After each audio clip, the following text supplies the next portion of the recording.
গুজরাট উড়িষ্যায় যে সংবিধান চলছে সেই সংবিধান চাই।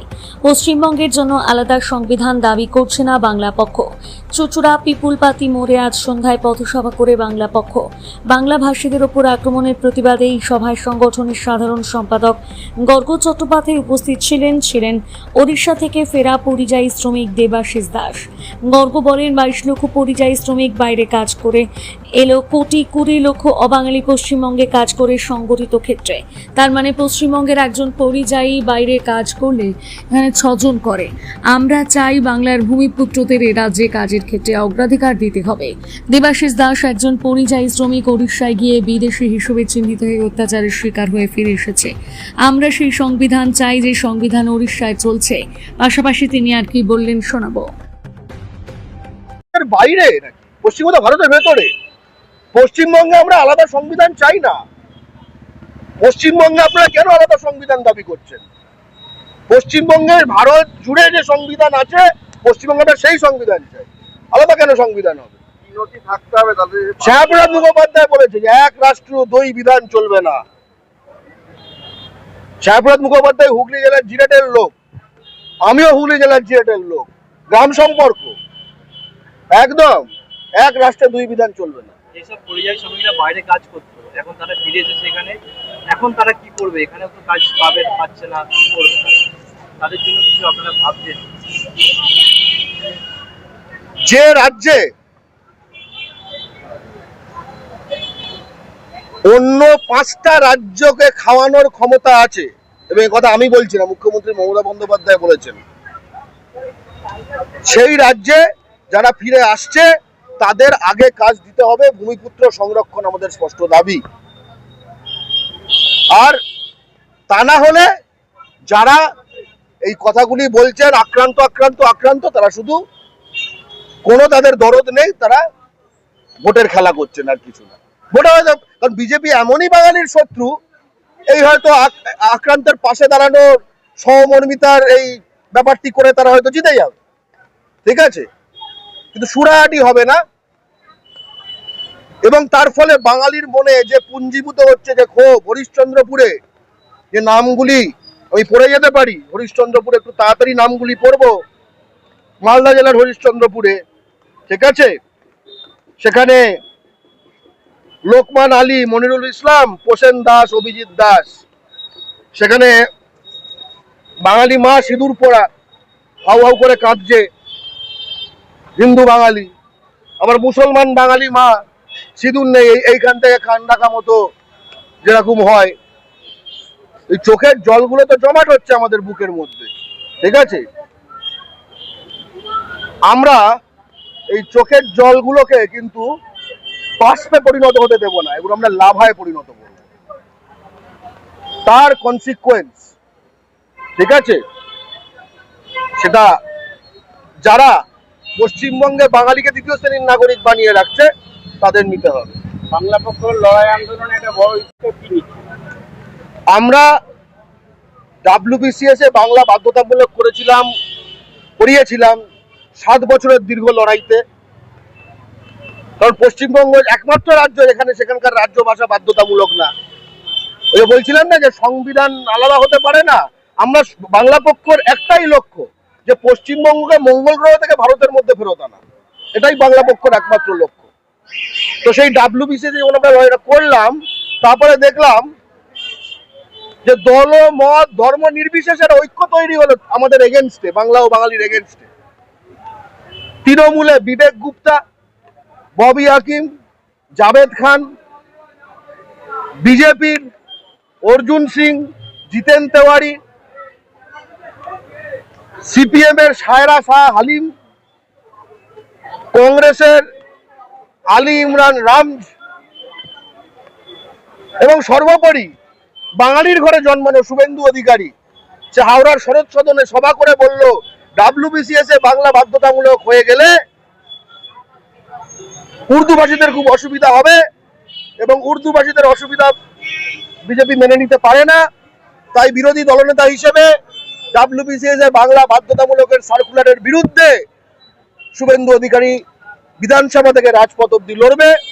এবং এই যে সর্বদলীয় বাংলা ও বাঙালি বিরোধী জোট, আমরা দেখলাম পশ্চিমবঙ্গ সরকার সেটার সামনে আত্মসমর্পণ করলো। একটা কথা মাথায় রাখবেন যে পশ্চিমবঙ্গে সিপিএম 5%, কংগ্রেস 6%, মুসলমান 27%, বিজেপি 39%, তৃণমূল 49%, হিন্দুরা 69%, কিন্তু বাঙালি 86%। পশ্চিমবঙ্গে বাঙালির ওপর কোনো মেজরিটি নেই।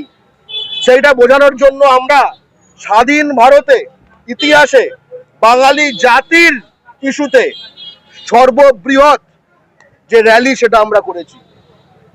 আশা করি বাংলার প্রত্যেক রাজনৈতিক দল এর থেকে যে বার্তাটি উঠে আসছে সেই বার্তাটি পাবে, আর বার্তাটি না পেলে বাঙালি নিজের পথ বুঝে নেবে। ভারতে বাঙালি হওয়া একটা অপরাধ হয়ে উঠেছে। পশ্চিমবঙ্গের বাঙালি ভারতের নাগরিক, হিন্দু মুসলমান ঘটি বাঙাল, হয়তো ভোট দেয় কেউ তৃণমূলকে, কেউ সিপিএমকে, কেউ বিজেপিকে, কেউ কংগ্রেসকে, ঠিক আছে? সকলকে ধরে ধরে ফরেনার দাগিয়ে মারছে, পিটছে, উলঙ্গ করে পিটছে, শ্লীলতাহানি করছে, টাকা লুট করছে, কেস দিচ্ছে না। তার কারণ এগুলো পুরো ভুয়া একখানা অত্যাচার। এবং লেটেস্ট একজনকে জেসিবি করে বাংলাদেশে ছুঁড়ে ফেলে দিয়েছে, জেসিবি করে বর্ডারে নিয়ে গিয়ে। আমি তার বাড়ি গেছিলাম গতকাল কালিয়াচকে। তার 1941 সালের বাড়ির দলিল, তার বাড়ির সামনে আমি দাঁড়িয়ে করলাম। এতদিন আমরা কি মনে করছিলাম যে রোহিঙ্গা রোহিঙ্গা রোহিঙ্গা, তারপরে বাংলাদেশি বাংলাদেশি, তারপরে যদি মুসলিম বাঙালি হয় ঠিক আছে, ওই মালদা মুর্শিদাবাদ, তারপরে আবার কিছু ঘটি হয়তো মনে করছিল বাঙালগুলো। এখন 1941-এর বাড়ির দলিল, ব্রিটিশদের স্ট্যাম্প দেওয়া, কালিয়াচকের সাব রেজিস্ট্রারের স্ট্যাম্প দেওয়া, বার্থ সার্টিফিকেট আছে, পরপর জিনিস আছে, এইটা যদি এখন হয়ে যায় তাহলে তো কোনো ঘটিও সেফ না। তাহলে পশ্চিমবঙ্গে তো আমরা বাঙালি থাকতো না কখনো, আমরা সকলে ফরেনার।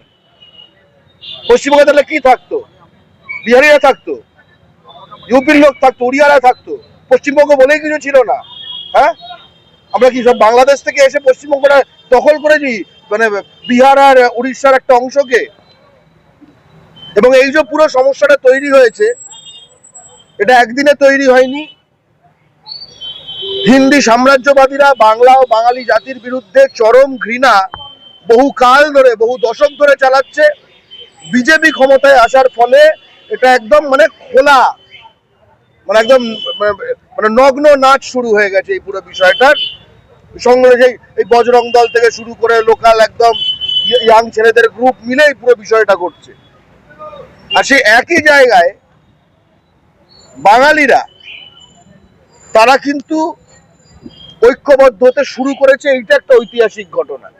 বাংলা পক্ষ যে লড়াইটা বা যে ঐক্যটা বহুকাল ধরে করছিল, আমরা দেখেছি গত 2 সপ্তাহে তৃণমূল, যেটা বাংলার শাসক দল, আবার সিপিএম এবং কংগ্রেস, যারা বাংলার বিরোধী দল, তারাও কিন্তু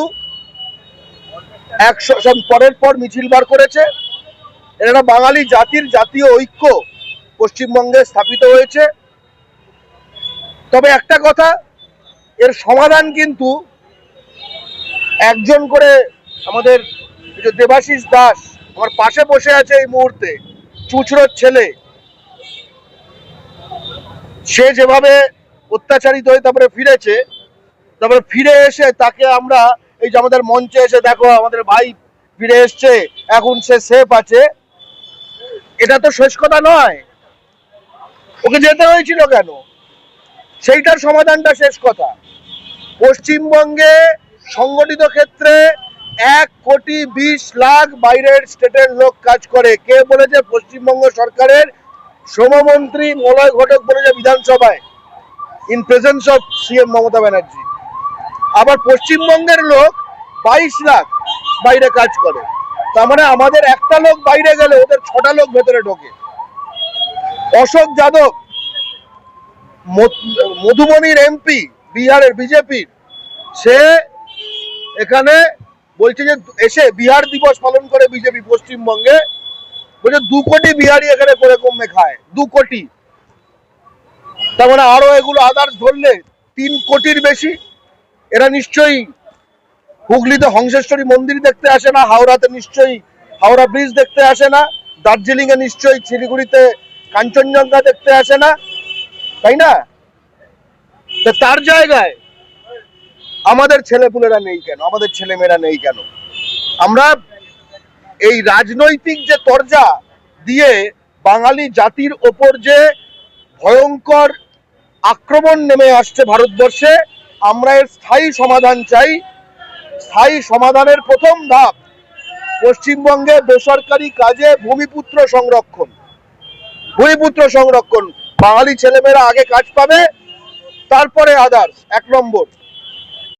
আমার সামনে যারা রয়েছেন মিডিয়াতে, মিডিয়া বন্ধুরা, আপনাদের ধন্যবাদ জানাই, কারণ আপনারা শুধু মিডিয়া কর্মী নন, আপনারা বাঙালিও।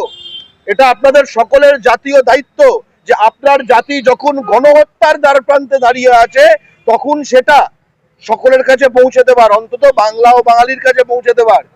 কিন্তু এই যে কথাটা বললাম গণহত্যার দ্বারপ্রান্তে, এই কথাটা আমি খুব সচেতনভাবে বলছি।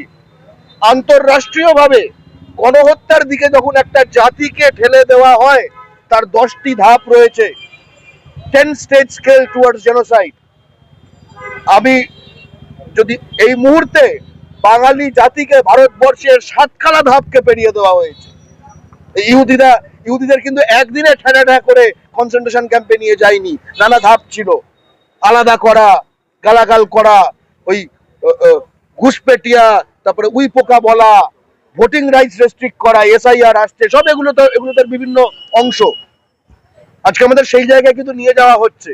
ফলে এটা বিশ্বকে জানতে হবে, এটা অ্যামনেস্টিকে জানতে হবে, এটা ইউএন কে জানতে হবে, সারা বিশ্বে যারা জেনোসাইড নিয়ে কাজ করে তাদের জানতে হবে, এটা বিশ্ব মিডিয়াকে জানতে হবে।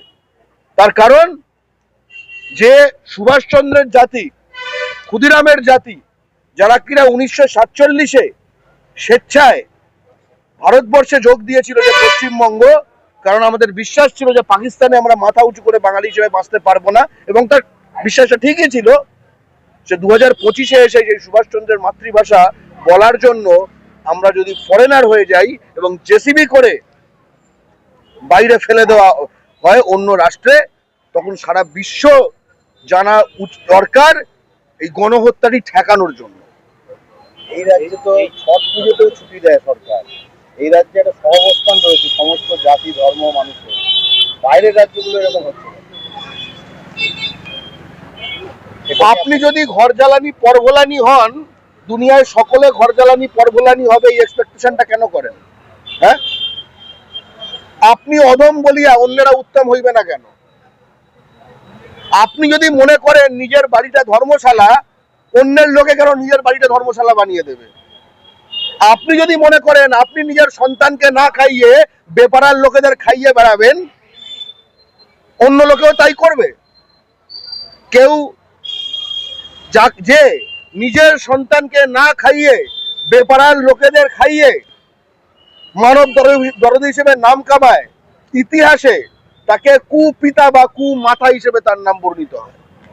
এই যে যত শ্রমিক ছিল যারা এসেছে, পরিযায়ী শ্রমিক ছিল তারা এসেছে, তাদের কতজনকার বাড়িতে আপনারা দেখা করতে গেছেন বা তাদের সাথে যোগাযোগ করেছেন যে কি সমস্যায় তারা পড়ছিল বা করেছে? পাশেই একজনকে দেখতে পাচ্ছেন, দেবাশিস দাস। আমার বাঁ পাশে রয়েছে মনন মণ্ডল, বাংলা পক্ষের শীর্ষ পরিষদ সদস্য, তার নেতৃত্বাধীন একটি টিমের আরো বেদিশ্বরে রয়েছে, তারা দেখা করতে গেছিল দেবাশিসের বাড়িতে। আমি গতকাল যার বাড়িতে গেছিলাম সে নেই, কারণ তাকে বাংলাদেশে পুশিন করে দেওয়া হয়েছে জেসিবি দিয়ে। তার হাউ হাউ করে কাঁদা বাবার সঙ্গে আমি দেখা করতে গেছিলাম। আমির শেখ 1941 সালে ব্রিটিশ সময়কার তার ওই মালদার কালিয়াচকের সাব রেজিস্ট্রারের স্ট্যাম্প দেওয়া দলিল। এবং বিভিন্ন জেলায় আমরা এরকম ভাবে যাচ্ছি, কিন্তু এইটা কি কোনো কাজ দেখা করতে যাওয়া? হ্যাঁ, মানে পিঠে হাত বোলানো, পিঠে হাত বোলালে ওর পেট ভরবে নাকি? এই পশ্চিমবঙ্গে যত কাজ আছে, যত ইন্ডাস্ট্রিয়াল এরিয়ায়, সেটা এখানকার জয়শ্রী টেক্সটাইল হোক বা এই শ্রীরামপুর থেকে শুরু করে ডানকুনি থেকে শুরু করে কোলাঘাট অবধি দিল্লি রোড এবং ওদিকে বম্বে রোডের দুপাশে যে যে ইন্ডাস্ট্রি আছে, বা এখানে জুট মিলগুলো আছে গঙ্গার দুই পারে, বা যে লজিস্টিক সেক্টরটা আছে, বা বানতলা আছে, বা খড়গপুরে যে ইন্ডাস্ট্রিয়াল জোন আছে, বা কলকাতা বন্দরটা আছে, বা হলদিয়া যে ইন্ডাস্ট্রিয়াল জোন আছে, এই সবকটা জায়গায় আসানসোলে যে ইন্ডাস্ট্রিয়াল এরিয়া মাইনিং সেন্ট্রি, এই সবকটায় বাংলার ভূমিপুত্রদের, দেবাশিসের মতো ভূমিপুত্রদের আগে কাজ পাওয়া দরকার। আমার পেট ভরলে অন্যকে আমি খিচুড়ি ভোগ খাওয়াবো, তার আগে আমি প্রথম নিজের পেট ভরাবো। বাঙালি তো নির্যাতিত হচ্ছে বিভিন্ন জায়গায় গিয়ে। মারাঠিদের থেকে শেখো, যখন বহিরাগতরা তার মাটিতে দাদাগিরি করে মারাঠিরা ডোজ দেয়, তামিলরা নিজের মাটিতে ডোজ দিয়েছে।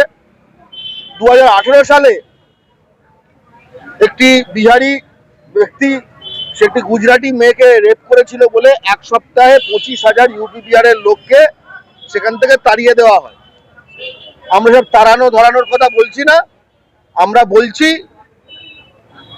যে এই অর্জুন সিং, জিতেন তেওয়ারি, ববি হাকিম, আর্চালাল যাদব, দিলীপ যাদব যা কিছু এতদিনকার পাপ ইনাফ, আর নয়, এটাই বলছি। হঠাৎ করে এই যে বাঙালিদের উপর এত অত্যাচার কেন হতে আরম্ভ হলো? হঠাৎ করে কিছুই হয়নি, হঠাৎ করে আপনাদের চোখে পড়েছে, কারণ পলিটিক্যাল পার্টিগুলো এগুলো তুলতে শুরু করেছে। বাংলা পক্ষ তার উৎস লগ্ন থেকে এই জিনিসগুলো তুলে এসছে। ফলে আমি প্রতিজনকে বলবো যে দলের ঊর্ধ্বে জাতি, জাতির যে সমস্যাগুলো সেগুলোকে এই নেতা কি বললো এর প্রত্যুত্তরে আপনি কি বললো, এই ঘূর্ণাবর্তে যেন আমরা না পড়ি। আজ থেকে 1 বছর আগে আগস্ট মাস 2024 সালে উড়িষ্যায় তখনও পেটানো হচ্ছে বাঙালিদের, বাংলা পক্ষ উৎকল ভবন অভিযান করেছিল। কেন? ওখানে আমরা, ঠিক আছে, ওদের খাজা খেতে যাইনি, ওখানে আমরা বাঙালির ওপর যে অত্যাচার হয়েছিল তার প্রতিবাদ করে ঘেরাও করতে গেছিলাম। আজকে মাথায় রাখবেন যে 1971-এর পরে, কথাটা মার্ক করবেন, 1971-এর পরে সারা বিশ্বে হিন্দু বাঙালির ওপর ঘটা সবচেয়ে বড় গণহত্যাটি ভারতবর্ষে ঘটেছে, এবং সেটি কোনো মুসলমান করেনি, সেটি অন্য জাতির হিন্দুরা করেছে। আমি বলছি শিলাপাথর গণহত্যার কথা, নামই শোনেননি হয়তো। আবার এটাও শুনে রাখুন, 1971-এর পরে সারা বিশ্বে মুসলমান বাঙালির ওপর ঘটা সবচেয়ে বড় গণহত্যাটিও এই ভারতবর্ষের মাটিতে ঘটেছে, এবং সেটা হিন্দু বাঙালি করেনি। বুঝতে পারছেন? ভারতবর্ষে এরা বাঙালি হওয়াকে একটি অপরাধ, একটি পাপ বানিয়ে ফেলেছে। কিন্তু আমি আমার মায়ের পেটে জন্মেছি, এটা আমার পাপ না, এটা আমার সৌভাগ্য। রাজনীতি আছে, কারণ নির্বাচন এলে দেখা যাচ্ছে যে বিজেপি হিন্দুত্বের তাস খেলছে। নাম কি? দেবাশিস দাস। দেবাশিস দাস। কি দাস নামক রোহিঙ্গা? দাস নামক মুসলমান?